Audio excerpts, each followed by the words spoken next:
I was curious if maybe you could go through not necessarily a live game, but like a model, right? And then go Yeah, over yeah. if you could break down um,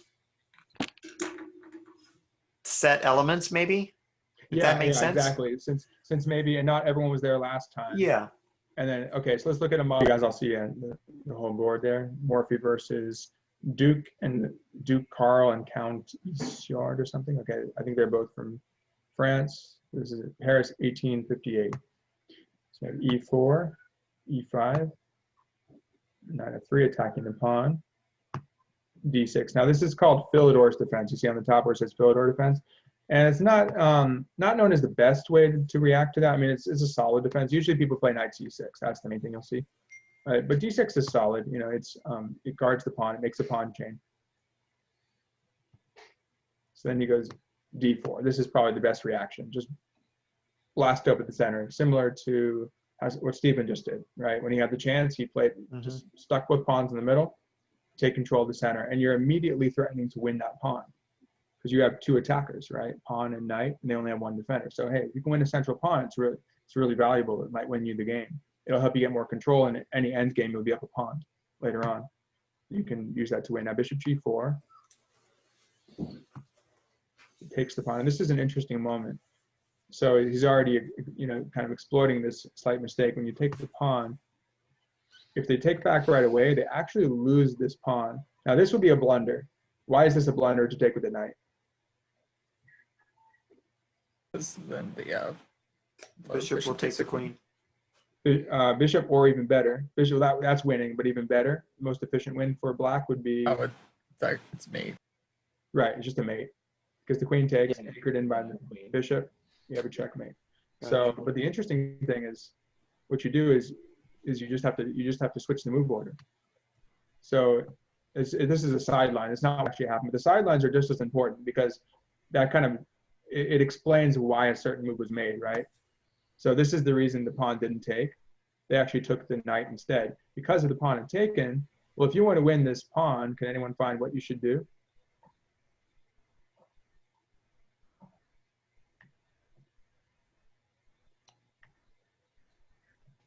Because you clearly can't take it yet. You just have to, again, you just change up the move order.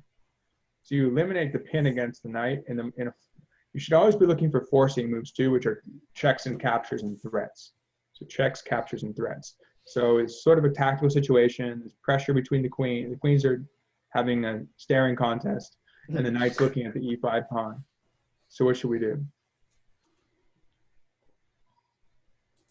I would exchange queens. Exactly. Simply change. There's nothing. Some people think, oh, I shouldn't trade queens. Well, it just depends. I mean, you're both losing queens, right? So it's not intrinsically a bad thing to trade queens. It just depends who it's going to benefit more. Sometimes it's just a dead draw. Sometimes it'll benefit you. So in this case, by trading queens, see now you've essentially eliminated the pin, and he lost his ability to castle. Once the king moves, you can't castle, and you just take e5.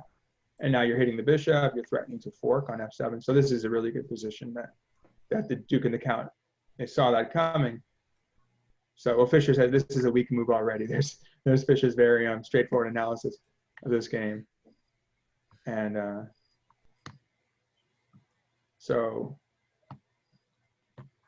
okay, so that's why that's the reason they took the knight. Takes back. But this is also, as I talked about in the last game, Stephen gave up the bishop pair, right? In this case, Morphy is acquiring the bishop pair. That's usually a strong thing to have. You see, you have two bishops. They have two bishops and a knight. Those are we call those the minor pieces, the ones that aren't rooks and queens, right? Those are the heavy pieces. So in this case, the minor pieces, I guess they call them the light pieces or the minor pieces, the knights. So they have two knights and a bishop. So essentially that's an imbalance. We want to create imbalances out of the opening. So this is the Jeremy Silman. Have you guys ever heard of Jeremy Silman, like Reassess Your Chess? How to reassess. That's a really good book I'd recommend if you guys have time. Probably not, but maybe over the winter or something. But if you guys have time for leisure reading, during the school year, then How to Reassess Your Chess is a really good book. Or you can just get the PDF and like just play through some of the lines and stuff. So How to Reassess Your Chess, and he talks about creating imbalances. So the imbalance now is pretty much that white has the bishop pair, both bishops. That means you can control a lot more squares with two bishops, right? So this is going to be an uncontested bishop when it comes out. Nothing can really challenge it. And also slightly in development, I mean, the queen's already come out. Well, now he's got two pieces. It's his move, so he has two pieces out, and with the gain of time, we call it gaining a tempo. So the queen and bishop coming out, attacking the f7 pawn, which would actually be a checkmate, right? Checkmating on f7 with the bishop supporting the queen, just like how black would like to go to d1 in that other line we looked at. So this is the actual game though, right? So we have bishop c4. He blocks, bringing out a piece and blocking the attack, knight f6. That's a good move. But then Morphy just keeps pressing him. Queen b3. So this is actually a dual threat, kind of a fork, attacking two things at once. What's the dual threat right here? He can move his bishop to checkmate, or he can move his queen. Right, the bishop would be supported by the queen. You have this diagonal pressure. And the queen's looking at what? Right down the knight. Or, well, the queen can move 2 spaces up and... Well, she's looking at her so lateral. So she's using the lateral, kind of swing laterally, and then she got the diagonal pressure, the queen and the bishop. Or I say to my younger students, like it's like a rocket kind of, we're like rocket boosters behind the bishop, aiming at f7, and then the queen is also looking. If you look straight forward, she could take and then threaten the rook. right. So it's still, you know, he wants to go for checkmate, but hey, if he doesn't get that, he might take b7. Interestingly though, after queen e7, so this is a little awkward for the duke and the count, right? They are reacting. They have to do something about this two pieces coming in to take. But now they're blocking their bishop. The bishop's hemmed in. So a lot of this game is about piece activity. So Morphy has very active pieces. His opponent not so much. But the interesting thing is that he just keeps developing. He could have taken if he wanted to get a pawn, he could have taken it, but he didn't really care about that. And also, the thing is, there's this move, check, hitting the queen and the king. So essentially, he would have to trade queens. And it's good for him, but now, okay, now he might win in like 30, 40 moves, and with that extra b pawn. But he's figuring, okay, I think I can get them quicker than that. And he's just going for a more efficient finish, that's all. Because he saw that, you know, he has other things that are of value that aren't, you know, material, but just things like piece activity, pressure, that's also valuable, right? Development, the fact that he has more pieces out than his opponent, that's valuable too. So he's like, I'd rather have that than go pawn grabbing, right? And hunting down a pawn. Okay, so you'll see that a lot, like positional sacrifices, where you offer something else, or you offer like a pawn or a piece, but you're getting something else like an attack or control, really strong pieces, things like that. Okay, so now he has 3 pieces out, 4 pieces out. He just keeps doing, and so they figured, okay, well, if you're not going to take, we'll create a lateral defense. So the queen is actually guarding. So the queen could guard this way, right? We're playing c6. So he can't take b7, which he didn't really want. He just wants to attack his opponents, you know, through the center, try to get to the king. So rapid development, bishop g5, 4 pieces versus 2 pieces out. Okay, now b5. Now this is interesting. So they're trying to beat back his pieces and saying, okay, if you just retreat to here or here, well, then I can finish bringing out my pieces, get my knight out, you know, kind of scoop my queen out of the way so my bishop can develop and castle. So it's kind of, you have to sense when it's a critical moment. So, okay, it's kind of now or never, right? Because you don't want your opponent to consolidate. Right, so you say, okay, well, I want to keep attacking his king and keep him in the center. So what do you guys think he might have done to keep his prey, keep throwing wood into the fire?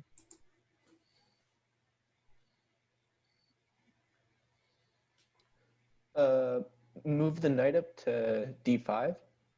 Interesting. Yeah, is it d5? D as in dog? Yeah. d5, there's 2, we call it candidate moves, right? 2 options. So one might be knight d5. That's interesting. Hitting the queen and the knight. Another one might be just simply saying, okay, you want to attack my bishop? I'm just going to take the pawn, and when you take back, I'll take it again. So I'm going to get 2 pawns for the piece. Now, if you go to d5, let's see. He might actually be able to take this one. So if you take the queen, he takes your queen. But you trade queens, plus he picked up the bishop in the process. Probably he would do that. And it's a little murky. I think that's why he probably didn't go that way. So he figured, hey, I'll just get myself this pawn, you know. But that's an interesting, he probably looked at that move too. So he went for this. And now you guys can see already that he's given up the piece for 2 pawns. So technically he's down a point in material because a piece is 3, like a knight or a bishop is 3 points. He's got 2 points, so 3 minus 2, right? He gave up 1 point. But what did he get in return? Hit check. He's in. He has a check. I mean, they can block the check, but there's pressure still. A lot of this is about pressure. There's a pin against this knight. There's actually a pin against both knights, right? So both knights are pinned down. They can't move. This is an absolute pin. The knight absolutely can't move even if it wanted to, because it's illegal to move it. And this one can move, but it doesn't want to move because they'll lose the queen, right? So there's 2 different types of pins there. And then again, just rapid development, castles queenside, fully mobilized essentially, right? This is full mobilization. When you have the rook on d1, attacking d7. Okay, does that make sense? Is everyone with me so far? Does that make sense how he's building up this advantage? He's building up an attack, right? So it's a piece sacrifice, rapid development. And it's interesting because he's kind of throwing his king to the side, getting it out of the way, while bringing a rook to the open. That's vital to control this open line. So essentially, he's like, okay, I'm down a piece, but let's look at the value of our pieces. What role our pieces are serving, right? You have a bishop here, 2 bishops out, queen and a rook out, and the other rook can come out whenever it wants. Now, again, he has 2 pieces, 2 knights out that are both pinned. The queen is not really doing anything and blocking the bishop, and the king is stuck in the center. So again, you can just see it's not about how many pieces you have, but about the value of how much weight they're pulling, right? What they're actually doing, how well coordinated your forces are or your team is. Does that make sense? That's a big part of this. And you can often like do an intuitive sacrifice where you don't necessarily calculate everything, but you just sense like, okay, if I give away that point, I give away a pawn, or I give away a piece for some pawns, I'm down a little bit of material, but I just sense that I have enough to make up for it because I have such a strong position. So castles. And now he probably, and knowing Morphy, he probably had calculated everything in this case because he can see so deeply. So he probably had calculated this. A rook takes. Maybe he hadn't calculated everything after the initial sacrifice, but from here, after castles queenside, he probably already saw the finish. I wouldn't be surprised. Takes back. That's really the only good capture that you can make. You don't want to take with the queen and lose it.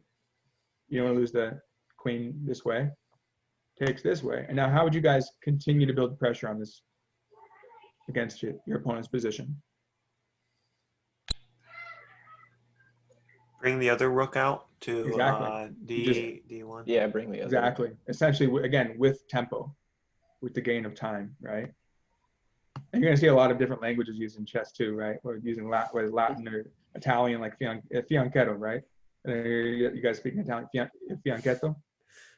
Something like, I don't know if it's a common Italian word, but I know, I know I think you and someone else were speaking Italian or something, right? Or I've also That would heard be of Gabriel. fianchetto. What's that? Also heard of fianchetto. Yeah, I've heard fianchetto. I think they're saying, I saw some debate about it on Quora or something where they're saying that CH or depending on where the vowel was, apparently fianchetto, like I guess il fianchetto or something. But the fianchettos, or you'll see German words and Arabic words, or in Spanish, el alfil, like alfil, the bishop, is actually from Arabic. So you see a lot of different influences. Rook takes, but so this is with tempo, right? Again, you take this one. He has to react, otherwise he is going to get blown away on the diagonal. So and lose the knight. So he takes back. So he's actually, first he's giving away the knight. Now he's giving away a rook for a knight. So technically he's a whole rook down right now, right? If we cancel out, we have 2 bishops for a bishop and a knight. And we have rook for a rook, queen for queen, but we're down this rook right here. We're just down a whole rook. But again, what's the rook doing? It's just stuck in the corner. Yeah. Yeah, so the other rook comes, hold on one second. Yeah. Yeah, what? Oh, thank you. I'll be listening. Oh, go ahead. Okay. So we have, no, go ahead. Go ahead.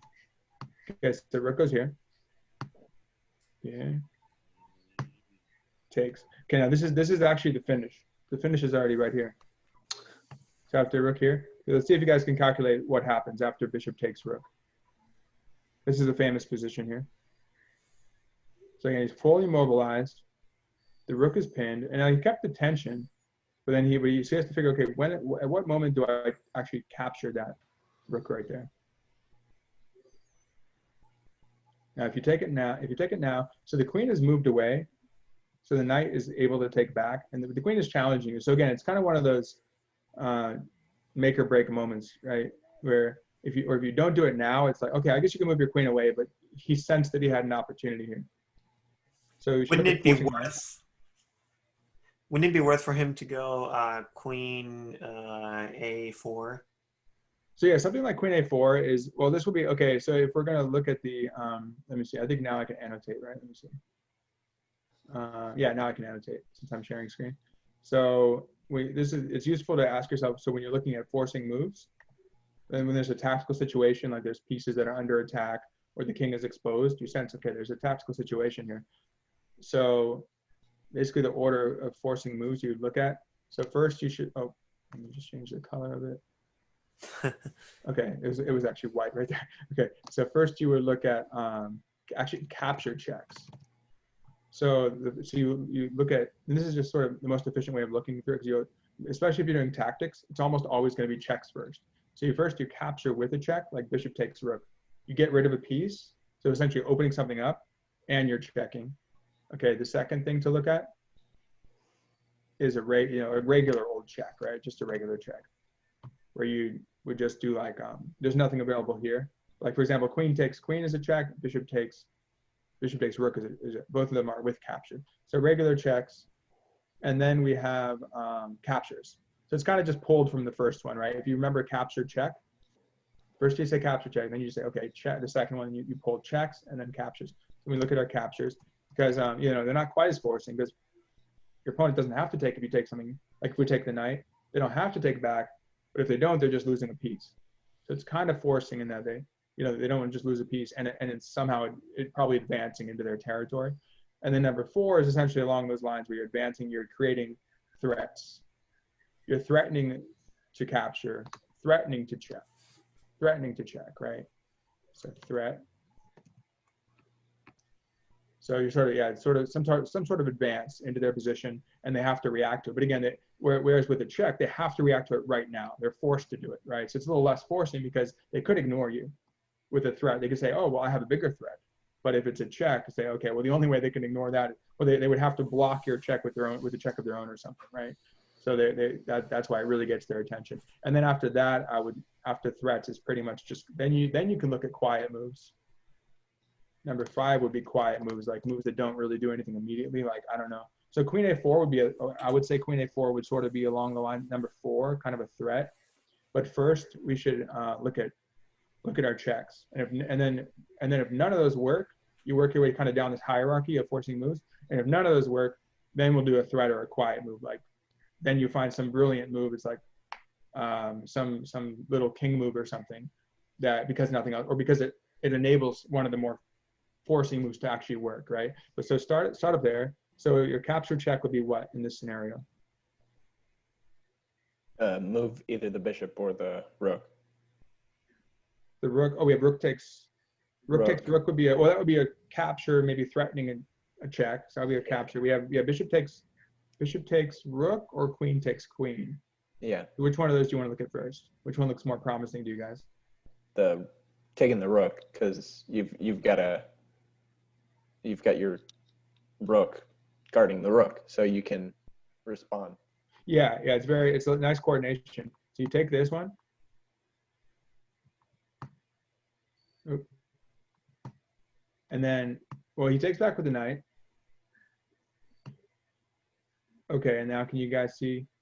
Try to see, again, same thing. And this will often lead you to make this sort of moves you may not have considered, kind of counterintuitive moves.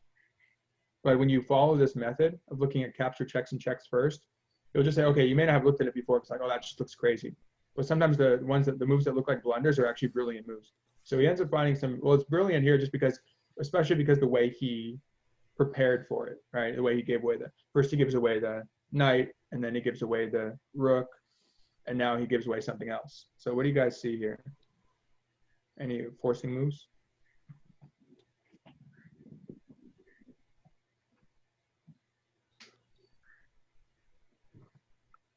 I want to say that the queen takes the queen, but the pawn can take the queen in response. Right. Well, at least we can. That would be so. Essentially, these would be our candidate moves. The candidate moves are like it's kind of like you're making a multiple choice test for yourself. Every single move. It's like every move is a decision, right? So let's say you're making right now like queen take. You're looking at queen takes queen. Maybe rook queen b8 is a check, right? Going this way, taking this one. So this will be our capture check. This will be our check, and this would be our capture. So we can already just by it kind of just helps us make that list just by following this method of forcing moves. So if you guys could just remember the capture, check, check, and then capture. So just start with that. And again, if you're doing tactics, you guys ever do tactics on chess.com and just to practice, or leadchess.org or something? That's a good way to, if you do the puzzles, that's a good way to improve your kind of chess logic, because you absorb the logic of chess just by doing or some of them are end games, studying end games where there's just a few pieces left. That's like the core logic of chess. And then you can apply that throughout the game. Same thing with, or regular tactics. It might be from a middle game like this, this is like a late middle game. We're trading off a lot of pieces, but there's still a few left. Yeah, so I would recommend doing that. And when you do those puzzles, almost always it's going to be a check or a capture to start with. It's kind of a shortcut. So we do, so yeah, and you sense, so you have this kind of multiple choice thing. So you say queen takes queen, that's one of them. That's your candidate move. And if you reject it, that's fine. And that's just process of elimination. So that's kind of a good decision-making method that I would recommend. You can do your own, something else if it works for you, but I think this is a good model. So you just say, okay, I'm going to make my list of moves, eliminate them and maybe you whittle it down to like 2 moves. You would create this calculation tree looking at, okay, I go here, they go here, right? And you whittle it down to 2 moves, and then you just kind of have to weigh those 2 out. But at least it makes your job a lot easier then. It's very efficient. And the more you do it, it just becomes like second nature. So queen takes queen. Pawn takes queen, as you said, there's really nothing left there. That kind of dries up. And what about the queen b8 move? Now that's the move that looks like a crazy move. So essentially, if we're doing this in chess notation, that would actually be like, it looks like it's double question mark, which would be a blunder, very, very bad. You're losing your queen to the knight. But it doesn't mean you should reject it. You should still go down that rabbit hole and see what happens. If you go queen b8, what do you guys think would happen? Can you try to visualize it? Yeah, so then he moves the rook up to d8, and that's it. Right, exactly. And it can kind of work both directions. You can kind of reverse engineer it too, where it's like, where you say, okay, well, I know that I have a lot of pressure with this rook. So how can I force the line open? And then you look at the check. Or you could say, well, let me just look at my checks and see what happens. And then you discover that move, right? So you can kind of arrive at it either way, but you already noticed that rook coming down, right? That's good. So yeah, so when the knight moves, can you guys all visualize that now? When the knight moves, it'll clear the line for you. You're essentially clearing the line for yourself. And again, we have that. It's funny that this theme came up twice, actually, because remember earlier it was that the bishop on g4 was guarding your opponent's queen to come in, right? To come into d1. But now you're using it, same theme essentially, that one, you have a diagonal piece, a bishop, and you have a lateral attack with the rook. Whereas in the other case, it was using the queen to do the lateral attack, right? But it's just teamwork essentially. You're just doing teamwork with a diagonal piece and with the lateral piece. Could be a bishop or rather it could be a rook or a queen. So that's what happened. Yeah. So he found, and of course, yeah, he had to see this pretty far ahead of time though to get to here. Yeah. So he does that. That's really the brilliant thing about it, is that he didn't just see it here, but probably who knows how many moves ago, but to justify all those earlier actions he took. So he does queen b8 check, and there's really no other response because the king is we call that a mating net. The king is surrounded, right? Where the bishop covers the dark squares and the light square. Well, the other bishop's already in the way, and the pawn's in the way. So a mating net is actually comprised of your pieces and their pieces, which is an interesting thing that a lot of people don't realize, because they figure, oh, I have to do it all myself. Well, actually, they can help you. Your opponent can kind of help you. You use their pieces against them, and that really what we're getting to is the lack of development. It's a problem with it where by not having the bishop out, then he wasn't able to castle or move his king away. And that's where he landed himself, or the Duke and the Count landed themselves in this position and learned their lesson from Morphy. So knight takes, and you visualized, Michael, that the rook comes down. Does that make sense how he finished it off there? Yeah. Okay. And Marcus and Robert, you guys are with me on that? Okay, cool. Yeah, Yeah. yeah. I've seen this game actually. Now I remember seeing this a few times. Yeah, this is like this is like kind of the go-to for coaches, or you see it on, I don't know, on chess.com or blogs or something. It's kind of, a lot of coaches like to say, okay, if I'm going to show one game, I'm going to show this game. So I figured, okay, I should make sure you guys are well versed in the. Now you can always look it up, the Opera Box game, but it's definitely one of the most famous games that, like one of the first games that people learn. Now there's other games that are really amazing that are just really complex, and they have other things that are beautiful about them. But there is, I think, one of the most beautiful things about this game is just kind of the efficiency of it. If you just look at the flow of the game, every single move is similar to if you look at Fischer games too, where it's just highly efficient. And obviously a lot of it is because they were, the Duke and the Count were outclassed by their competition, right? So it was a big imbalance in terms of the competition, right? It's one thing if you see two strong masters going against each other, then you're probably not going to see this kind of decisive win. It happens sometimes, but this was pretty decisive, kind of one-sided battle, right? But it does demonstrate some concepts about piece activity, forcing moves, things like that. So yeah, that's always useful, I think, and we can go into that method again. You'll see that again and again, where you look at your forcing moves, you create, and every single move you should have candidate moves, where you're considering, okay, what are my maybe 2 or 3 top choices. So rather than just saying, oh, I want to just jump at this choice, to be methodical about it, it's good if you have 2 or 3 options. If nothing else, it allows you to kind of do like a cost benefit analysis.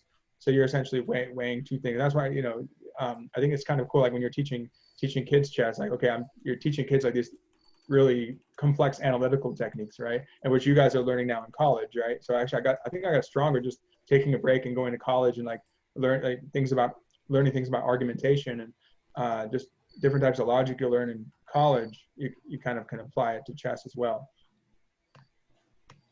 But yeah, I think this is a pretty good method. And again, you could develop your own methods too, but we definitely want to have some system where every single move you have a few options to analyze, and defensive as well. Like thinking, okay, because when you're looking at lines, you have to challenge yourself to think about what's my opponent's best reaction to that. That's a big part of it. So keep that in mind during the tournament, thinking, what are my opponent's resources? Recognize their resources. That's really half the game, which a lot of players don't do. That should be helpful. Okay, so we can just kind of freely discuss it while he's playing, and won't give him any. I do that sometimes too, though. We're just kind of like talk it through as we're playing, but let's just see how he plays without any, without any tips or anything. And and we'll see what you guys think in terms of his planning. And but I remember he's already doing very well from last time. Okay, so we're playing a Sicilian, open Sicilian, right? Once you trade the pawns in the middle. And that's probably the most aggressive way White can go about it, just blasting open the center, trying to get, active piece play. And he's getting rapid development, right? Bringing his pieces out really quick. So now he has to kind of, at this point, he has to make a decision. Okay, what's my setup going to be? He's playing some random person. Okay, they're pretty good. Bishop b4. So you see how they're kind of targeting the e4 pawn. And feel free to chime in anytime you guys want what you think about it. But so basically he has to worry a little bit about the e pawn, but I think he's probably willing to sacrifice that pawn because he's already castled. So he says, okay, if you want to take my, let's see, can I make arrows? Am I able to make annotations, Anthony? That's an excellent question. I'm not seeing that Let me see option. if I can. Yeah, you don't have that option. Let me see if I can go enable it. Okay. All right. So now so we call that putting the question to the bishop.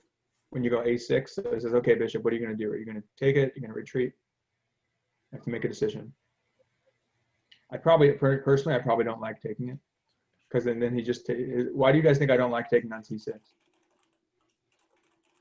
It's not it's not a bad move, but there's certain drawbacks to it. What would you guys think? How would you guys evaluate this decision of taking on c6? It's not a bad move, but it's just that first of all, you're giving him the bishop pair, but also it actually allows black to see how the central pawns are coming in. So black has this cluster of pawns in the center, but he did make this follow-up was very important though. So essentially he's trying to squeeze his opponent, right? before he gets this break of d5 in. Let me see if I can do it now. Or maybe Anthony's setting it up. Trying to get it. Yeah. Okay. Yeah. No It rush. might come on the next screen share because I'm not sure if it'll update this Right, as live. So it's an interesting struggle here. But you can already see that his opponent's king side is kind of barren, right? You guys see how he doesn't really have any defender. So if he wants to, I wouldn't recommend that his opponent castle king side, because he's just gonna target the opponent's king and he'll have no guards basically. Oh, interesting. He takes. I was thinking about maybe knight e4, but this is fine. He's just going. So he's going for rapid development. Interesting. And okay, there's a particular weakness something that his opponent needs to worry about in terms of piece activity. What do you guys think is the main problem for whoever his opponent is, the anonymous opponent with the piece activity?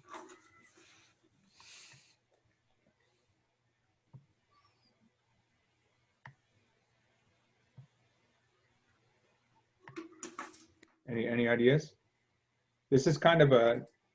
I mean, only the bishop currently, the black bishop. Right, and that's what his opponent realized. His opponent's pretty good though. They realized that and they fixed it by playing a5. He's just going for the attack now. But by playing a5, they allowed the bishop to go to a6. That bishop's trying to see some light. But often in these structures, that bishop on c8 becomes a real liability. Oh, interesting. He's sacking. But it becomes a real liability on c8 if it can't get out. But now he's got, some way to see some light with bishop a6. And the other bishop's a nice piece. The other bishop's very active. Oh, that's interesting. It didn't take his piece sacrifice. Now he's trying to go bishop takes h6. So he has the pin. You guys see he has a pin on the g file with his queen. So he can. So the bishop can. Yeah, it'd be nice if I had the next time. Hopefully we can work. But just look at the. If you just look at the squares, if bishop takes h6, what would happen? He didn't want to allow that. Yeah, their opponent. Because if bishop takes h6, that's going to be a checkmate threat. You can't take that because it's a pin. Now I would probably move my knight somewhere. He's just continuing. It's interesting. He's playing very aggressively. He just keeps on sacrificing, offering the sacrifice of his knight. We'll see whether it works. Yeah, he figured it's time to reroute it. And now he just has some pretty good pressure on his opponent. He wants to go knight h5, I think. Another feature of this position is you guys see how it's kind of closed up like bricks. This is a semi-closed position, the way the pawn pushed to e5. So you're going to need some pawn, like d6 is a pawn break. And you can play f4, f5 to break again. So his opponent's trying to blast open some lines with the d6 move. Now he's giving up, it looks like a pawn, but he's definitely got some pressure. It's not. Yeah, his opponent is very strong. It's not giving him any slack.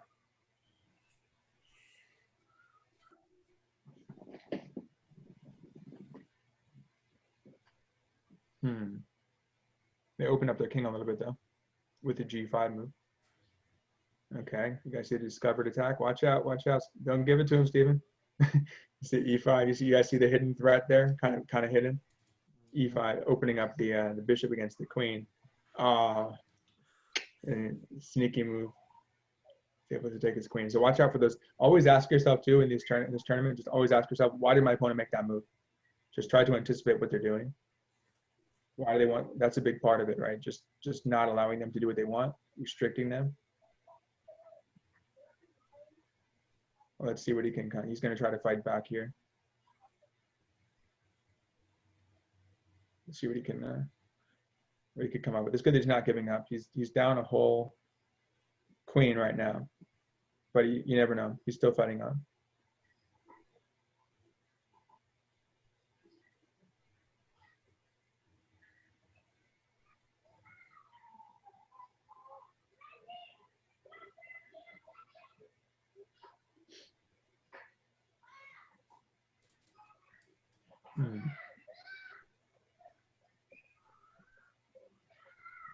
Yeah, it was a tough position.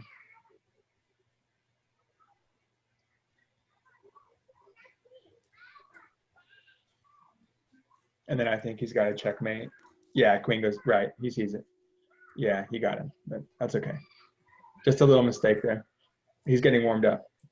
unfortunately, he can't stay to now that he's warmed up. But make sure that's what I often I'm not warmed up for tournaments, so it is really good if you just get in a few blitz games before your tournament. So you can play for like 20 minutes beforehand. It's always good. So can you hear us now, Stephen? Yeah, I can hear you. Okay. Yeah, unfortunately, that E5 they were just playing for a trick with E5 and just the discovered attack against your queen, right?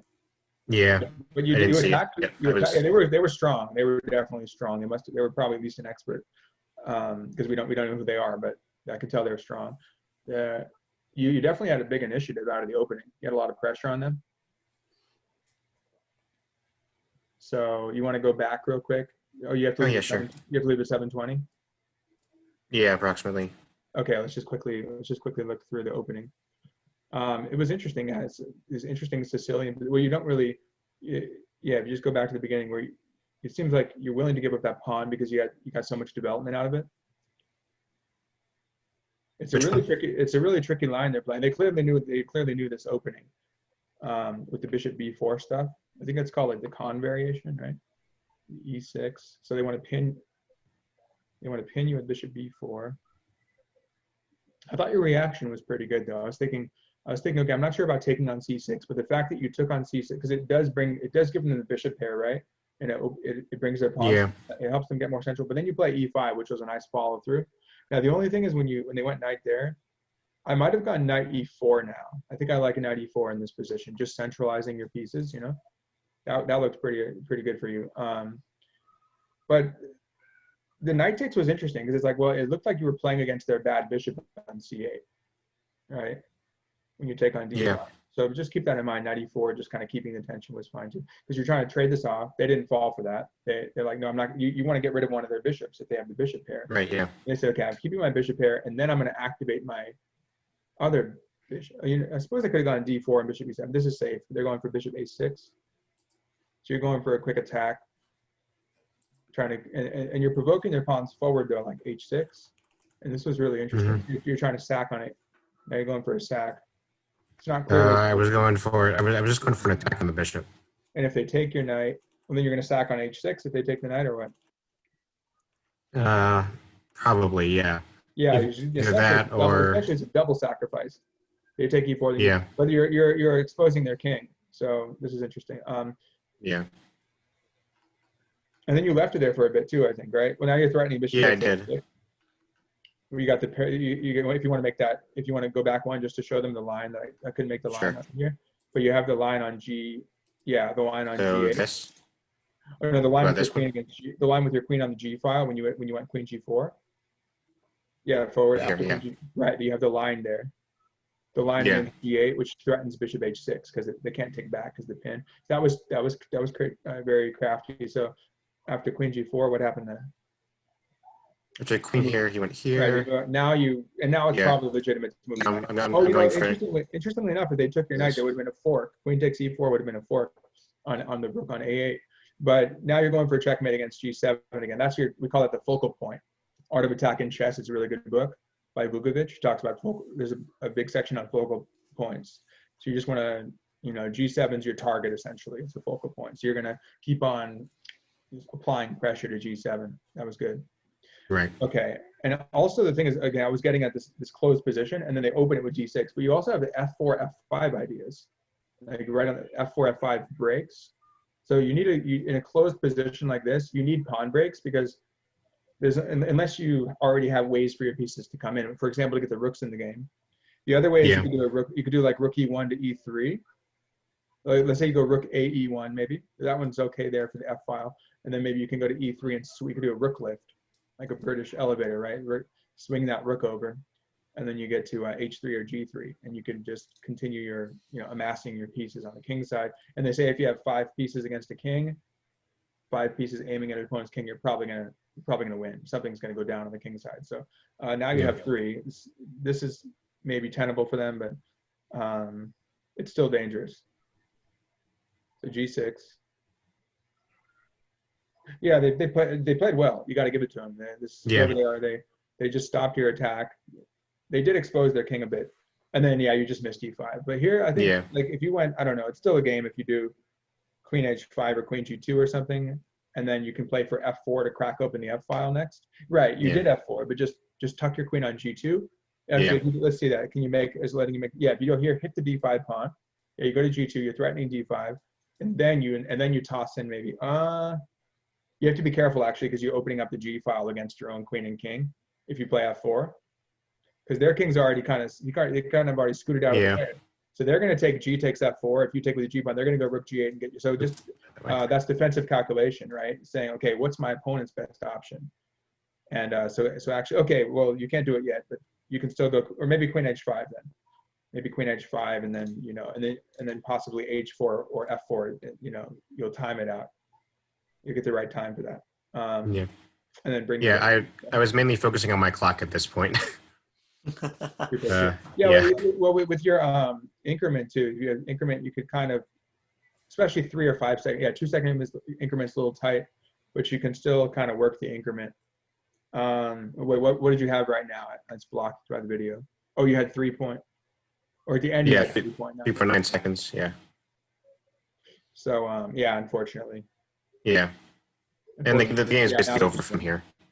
Yeah, now they're just winning. Okay, but I still mentioned, okay, at least you fought on though. You didn't just resign. You're like, okay, you never know. You can you never know, but yeah, I had doubts in this position. So yeah, it's tough. It's tough now once you hung your queen. But a really interesting attack that you developed, and if you had more time, maybe you could have just kept your initiative. But again, they gave you a good game.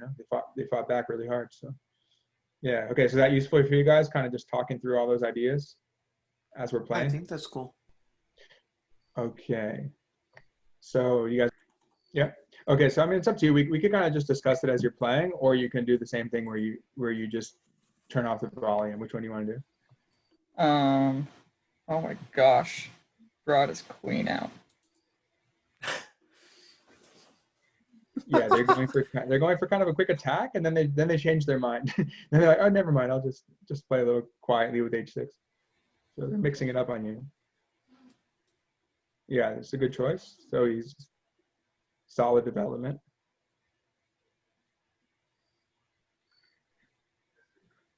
Mm-hmm. It's interesting. Sometimes your first reaction in this is to defend against the encroaching pieces. Would you caution against sort of those knee-jerk reactions? Exactly. So ask yourself, okay, I view it as kind of, is it a ghost threat or not? Is it a real threat or a ghost threat? Now this, you have a very nice move. Yeah, exactly. I think that's a very strong move because your opponent has neglected some of the principles. The bishop is kind of floating out there. They're not really developed. Yeah, that's really strong. This is very strong. Bishop takes.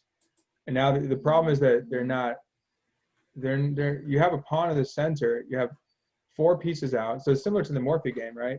Where the only thing about that game is that he didn't get really a ton of more central control. It's more about the development. But here you have the development, plus you have the central control. Now you already have tactics on the table that you should be looking at.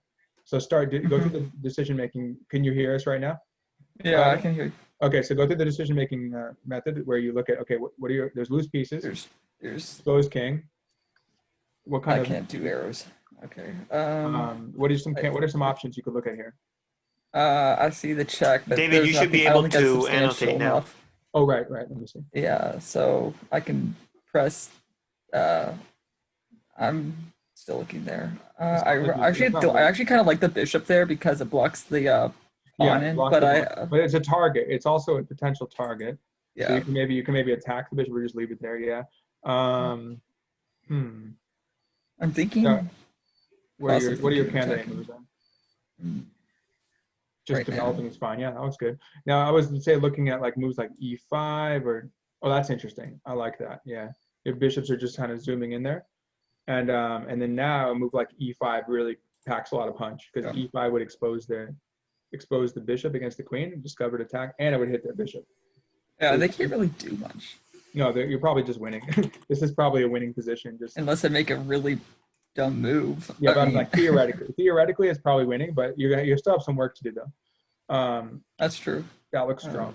That looks strong. Yeah. Well, the queen might get hemmed. I feel like the queen has some problems now because they're kind of playing, I would say, superficially active, but they're not really threatening anything. The queen is just active. So how can we exploit their queen? Yeah, the queen just That- moves to a. that looks Yeah, possible. that's a good question. Rook e4, maybe knight I would look at rook e4. I would calculate rook e4 and knight e4 as well. Both are Yeah, You're threatening rook h4 then, huh? yeah. This is you're probably on the path to victory here, but don't get then it's easy Right. to say, don't relax. It's to not get relax. cocky. Yeah, don't get exactly because then they're Yeah. gonna but it's looking good for you. Oh, okay. So Okay, I with can a do knight. a double. Wait, hold on a second. Let's calculate it. Yeah. I'm looking at that. That's Yeah, don't do it yet. I can't do arrows. That's the problem. Right. Um, If you go g4, Mhm. let's say that okay, try to think defensively. Or you don't have too much time, but if you go g4, what Yeah. would they do to stop the queen from being taken? And the knight. Actually, they might be able to save both in ones. Maybe it doesn't work, but they do have queen g6. That's the move I'm looking at. So calculate that. You go g4, they go queen g6. What happens? G6. Because it pins your pawn, right? Then what happens? Oh, I see. Yeah. But I think it still might be good, but you should at least consider that move because if it doesn't work, then no, g4 might be really strong because it forces queen g6. Oh my goodness. But I just want you to see whether you think that you just have to look ahead 2 moves. So you go g4. No, hold on. G4 I mean, might work. I know. I'm just. I think it's winning actually, but I just encourage you to calculate. If you go g4, they go queen g6. Do you have something you could do against their knight then? Because they're actually not threatening your g4 pawn, but they do walk into your bishop. See, so there's a lot of X-ray stuff going on here. Yeah, I'm gonna do it. I think it I'm gonna have works. some fun. I think it works. Well, the point you're pressing a lot. You have a big initiative, and now the key is okay. Hold on. This moment. Now your bishop. You want to use your bishop somehow. Because your bishop is an X there. That's the key thing. I think this wins because That's good. Exactly. But the thing is, like, if you didn't look at that, and if you just it didn't work, then suddenly you might expose your own king. You know what I mean? So you have to justify it.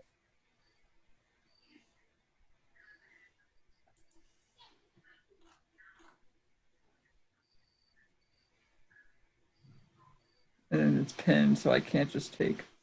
Well, hold on. Yeah, you have that move. Yeah. Nice.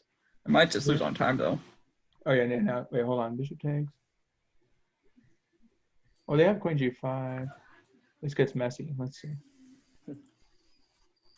Yeah, it's definitely getting tricky. So if you take, they can take your rook then.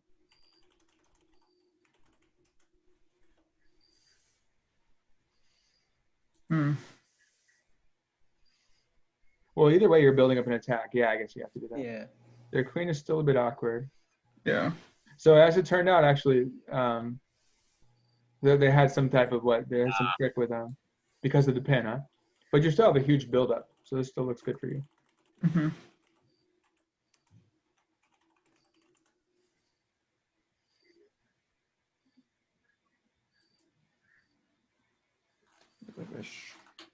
So you have 2 guards on that. Maybe what about mobilization? Yeah, full mobilization. So think about how can I get everything mobilized? Like your other rook. Okay, you got to deal with that. And then you got your other rook needs to come out and stuff. So I was thinking, for example, like on the last move. Okay, I'll let you play. Yeah. I'll let you play now because it's low on time. But yeah, you're still fine. They have a pin on check, but I can see. I still. Yeah, that's fine. I think it should be. It should be. They might go. They might even go for knight takes g4, but your queen would just take their bishop. So they should probably play f6 or rook to e8 to guard that.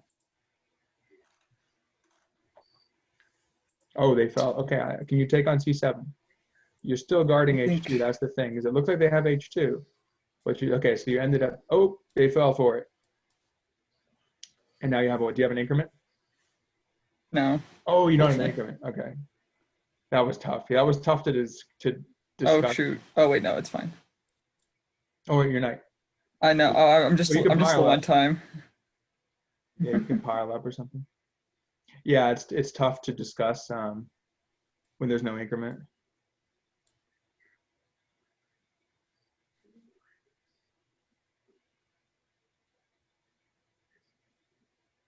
But you are up 2 pieces right now. Unfortunately, it's going to be tough. I don't think that's a... Yeah, the time is the tough part. Let's see if you get a fork or something.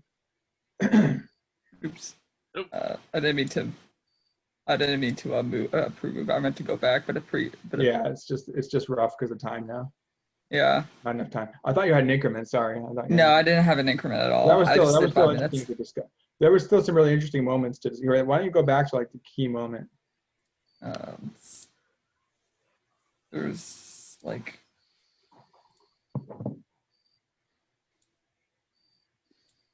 so okay, So so around here, actually, interestingly, if you go back a couple moves, before bishop c5, yeah, right here, maybe even d4 is possible. Pawn d4, because they haven't developed any pieces other than the queen. So you might even do that just to blast up in the center right away. And then maybe even e5 now. Yeah, pawn e5, stuff like that, right? This is common in e4 openings. And if they move their queen, then you take back on d4 and you just have this massive buildup, Okay. That was an interesting thing you could have done. Oh, is it not letting you look at the other moves? I think you'd have to go into like analysis. You'd have to press the analysis. Yeah, I don't know if how. I think it'll just do that for the analysis. Isn't that going to do the whole thing? It'll just do this. Oh wait, no, I think it has it all. Yes, if you flip through a little bit, let's see. Here, I'll just let it play. Oh, it just did the analysis. Okay, so if you do like, so it's saying you had. I haven't missed one. Yeah, it was a chaotic game, definitely a crazy. But yeah, that was an interesting moment where you could have gone d4. But now you got it in anyway, and now you're probably, like I said, you're probably winning here. See how the computer and evaluation is very strong for you. Yeah.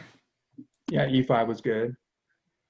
Now another way, if you go back one, possibly before the rook e4, let me think. If you had gone knight e4, would that have worked? Let's see. If you had done instead of rook e4, knight e4 with the idea of rook knight e4 to g3. So wait, C3 to E4.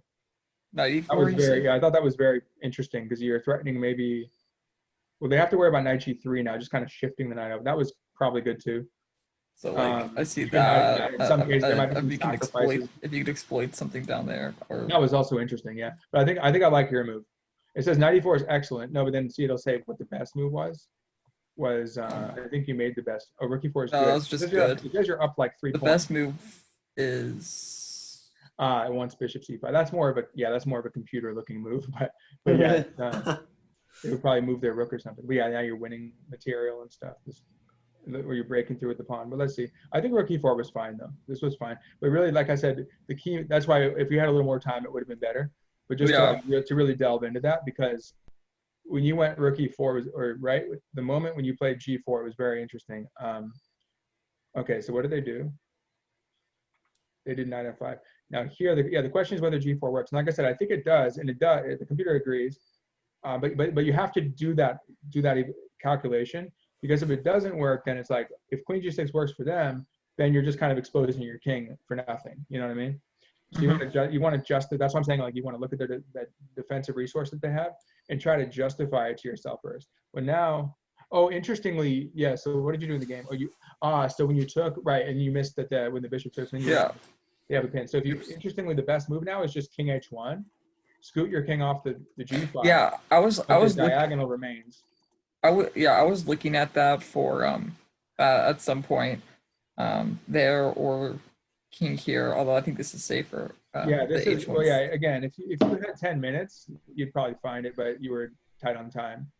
So I didn't realize it was like 3 minutes flat. Okay, this is hard to discuss. It's like 5 minutes flat. Yeah, it was 5 minutes flat. I usually don't do increment because it makes me need to think faster. True. But for the purpose of like discussion during the game, it was tough. But okay, it was just a practice game, so don't worry. So let's see. But yeah, this would have been winning. That was the key. Do you guys see why this is winning? King h1. He has the diagonal pressure against the queen. You step, and it's just like the kind of move you just get out of the way. You take away their pin, and now your pin is the only one that matters. Your pin against the knight. You can't move without losing the queen, and they're just dropping a piece now. And they don't even have queen g. So the problem was, the knight h4 move, they had queen g5. Like as it went in the game, after bishop takes f5. Let's see. Yeah, if you go back to the main line outside of the parentheses, that's your sideline, and then after bishop takes f5. So unfortunately, they just have this pin. Now it almost works, but then the queen g5 is their saving That's basically their save. But as it happened, you ended up getting a winning position anyway because they blundered on it. They blundered a piece, but because you still had pressure on them. But yeah, now essentially they've equalized the game. Minus point went four, so now it's actually tipping back in Black's favor. So unfortunately, that was just the one. What about rook takes? Anyway, Looked like they had queen takes check. If you had gone rook takes. Oh, this. you're getting two. Essentially, you're getting two pieces for the rook then. I think is it rook takes, queen takes check? Well, with this. Queen takes check. No, yeah, this doesn't work. Yeah. Yeah, no, you just get the rook. Yeah, no, you're losing the exchange then. Yeah. Yeah. So that's why you went for knight h4. So you basically, okay, I had to do a little damage control. But as I say, yeah, well, this is the one scenario where g4 Yeah. might work. But again, it actually did work if you simply fall. But you had to find, that's a pretty tough move to find in time pressure though. Mhm. King h1, just to get yourself out of that pin. But yeah, that was some interesting stuff. So, but the way that, see, you guys saw, like, similar to the kind of inspired by the Morphy game, you just went after the center and developed your pieces rapidly, and you ended up with such a lead in development that you had a winning position essentially, a crushing position. So that was good stuff. Unfortunately, it looks like I have to go to dinner, so I can't stay for super long tonight. But No worries, David. Yeah, that was good. The only thing, if you could touch briefly on, is do you have any tips for playing in a virtual tournament as opposed to a real, an over the board tournament? Let's see. I mean, I think given that you guys have been practicing so much online, you're already well versed in that. So you should be fine as long as you know the format. Yeah, like you said about the issue with the delay in between rounds and stuff like that. So hopefully that'll work out for you guys. I haven't really gotten into too many online tournaments other than the informal ones. But I like in-person tournaments, and I have to get. I guess we're. I was reading. This time management, so at least you have the 5-second delay. But if you guys think you're good on time, I would just say, in those kinds of situations, you have to just kind of play practical chess, I guess, where you have 10 minutes. You can't play you're probably not gonna be able to play like impeccably. You're not gonna play a masterpiece. Just play good. We're like the perfect is the enemy of the good, right? When you have if you have 2 hours, you can try and play a masterpiece, or like a 90-minute game. But with a 10-minute game, it's like, okay, just play solid moves. Watch out for your opponent's threats. Don't give them opportunities, right? Where you have loose pieces. Try to the bread and butter of tactics are loose pieces and exposed kings. So don't give them loose pieces. Don't give them an exposed king. Like, so for example, when you play g4, know that comes with a risk when you're opening your king. And obviously you took on that risk, knowing that, right? So and remember the defensive calculation concept too. So it's like you're kind of avoiding their tactics in the first place by having solid pieces and a safe king. And also, like, in the moment, every single move, you're always thinking, okay, if I were playing, if you're playing black and you're saying, if I had the white pieces, what would I be trying to do, right? So always trying to think in their shoes. And that's going to eliminate, and that can actually frustrate them a lot too, because they're saying, hey, why can't I do anything against this player? And then they might wonder. But just try and really challenge yourself to think from their perspective, and then eliminate everything, and then you're good to go with your plans then. So have a strong plan, carry it out, and then that's what we'll get into. Well, first there's the basics. Don't lose pieces. Don't get checkmated, right? Watch out for that and get your own checkmate. But then we'll get into more of the nuances with coming up with a good plan. Like I said, I kind of got into that today with imbalances, like what are the different components of the position. So I'm going for like subtler things like having a nice, really strong knight, or having really strong bishop pair, or getting a passed pawn, like getting a pawn deep into their territory and making it into a queen eventually, things like that. So we'll work on all those, like all the different elements of chess, I should just break down the imbalances next time maybe. Cool, yeah. And but for now, yeah, just focus on the basics, play solidly, look for your opportunities, and don't give them any themselves. So let me just